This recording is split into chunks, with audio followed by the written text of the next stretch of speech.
आज गुरु गोविंद सिंह महाराज जी के प्रकाश पर्व के उपलक्ष्य पर कानपुर के लाटूश रोड गुरुद्वारा से नगर कीर्तन चलकर गुमटी गुरुद्वारे में समाप्त हुई।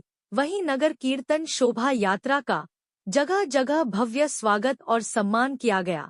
उसी दौरान कानपुर के समाज सेवी सरदार अवनीश सलूजा और उनके साथियों के सहयोग से कबाड़ी मार्केट चौराहे पर भी फूलों से नगर कीर्तन का भव्य स्वागत सम्मान किया गया, जिसमें सम्मिलित हुए विधायक अमिताभ बाजपेयी, पूर्व विधायक कुलदीप सिंह, पूर्व विधायक सतीश निगम, कांग्रेस जिला अध्यक्ष नौशाद आलम मंसूरी, एडवोकेट तोहिद सिद्दीकी, मुकेश वाल्मीकि, अन्य आए हुए सभी का स्वागत व सम्मान भी समाज सेवी अवनीश सलूजा के द्वारा किया गया।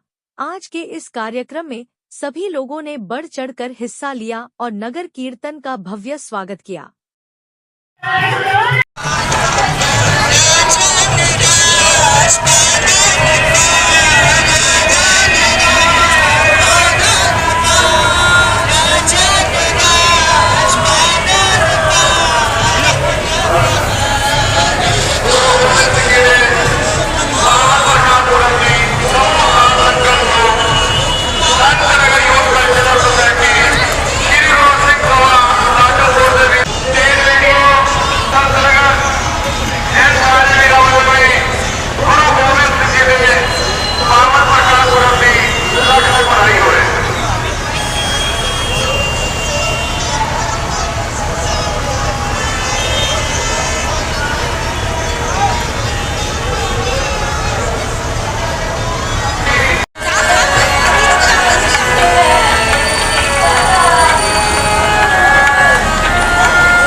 आज जो है दशम पिता श्री गुरु गोविंद सिंह जी के जन्म उत्सव के उपलक्ष्य में श्री गुरु सिंह सभा लाटूस रोड के अंतर्गत नगर कीर्तन का आयोजन हो रहा है।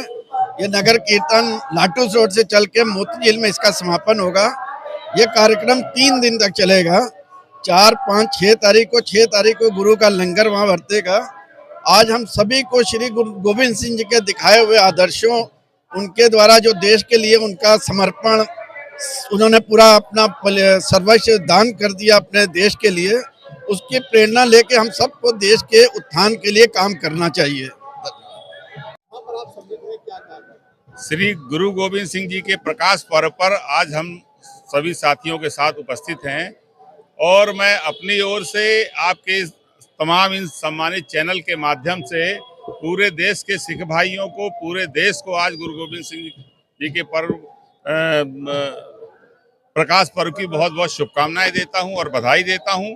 और मैं उम्मीद रखता हूं कि गुरु गोविंद सिंह जी ने जो रास्ता हम सबको दिखाया है उस पर चलकर हम लोग समाज के लिए, देश के लिए बड़ा काम करने, हम लोग देश को आगे ले जाने का काम करेंगे। और साथ ही साथ एक बात विशेष रूप से कहना चाहता हूं कि देश को आगे ले जाने में सिख समाज का जो योगदान है, जो श्री गुरु गोविंद सिंह जी के दिखाए रास्ते पे चल के देश को मजबूत और समृद्ध बनाने में जो उनका योगदान है वो अविस्मरणीय रहेगा, उसे कोई भूल नहीं सकता है।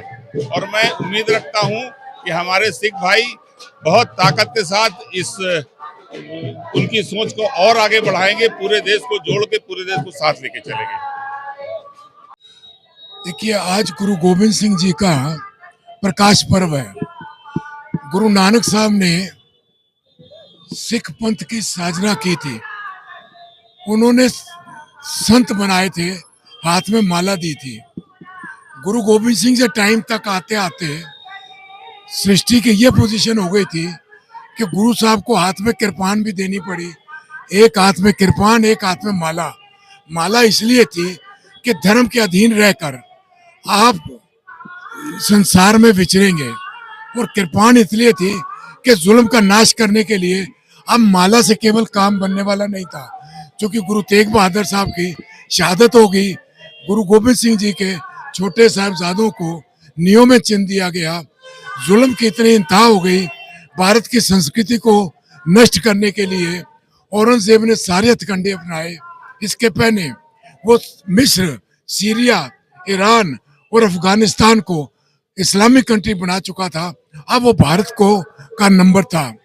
गुरु तेग बहादुर साहब ने कश्मीरी पंडितों को ये विश्वास दिलाया कि आप चिंता ना करिए, जब तक मैं हूँ, जब तक मेरा शरीर है, तब तक ये भारत के निवासियों के तिलक और जनेऊ को उतार नहीं सकेगा। इनको जाके मैसेज दे दीजिए कि हमारे गुरु का तिलक और जनेऊ उतरवा लो, उनको इस्लाम में ले आओ। तो तशद्दुद करने की जरूरत नहीं, हम सब लोग अपने आप इस्लाम में आ जाएंगे। तब गुरु तेग बहादुर साहब को चांदनी चौक में दिल्ली में उनका शीश कलम किया गया। उन्होंने कहा कि हमें किसी भी कीमत का भारत की संस्कृति को नष्ट करना मंजूर नहीं। उसके बाद गुरु गोबिंद सिंह जी ने एक पंथ चलाया। उन्होंने कहा कि अब ऐसा नहीं होगा कि ब्राह्मण जाके पहाड़ों पर राम राम करे और क्षत्रिय जो है वो उसकी इंतजार करे कि क्षत्रिय आके बचाएगा। अब हमें संत और सिपाही दोनों इकट्ठे बनाने पड़ेंगे, जिससे हम अब संसार में एक नई मर्यादा चला के इंसान के आत्म में शक्ति और भक्ति दोनों देंगे। भक्ति के अधीन रह के शक्ति का प्रयोग करेगा। सो आज गुरु गोबिंद सिंह जी का प्रकाश पर्व है, जिसमें हमको ये समझना है कि भारत को शक्ति भी चाहिए और भक्ति भी चाहिए। भक्ति के बिना शक्ति जो होगी औरंगजेब का रूप धारण कर लेगी।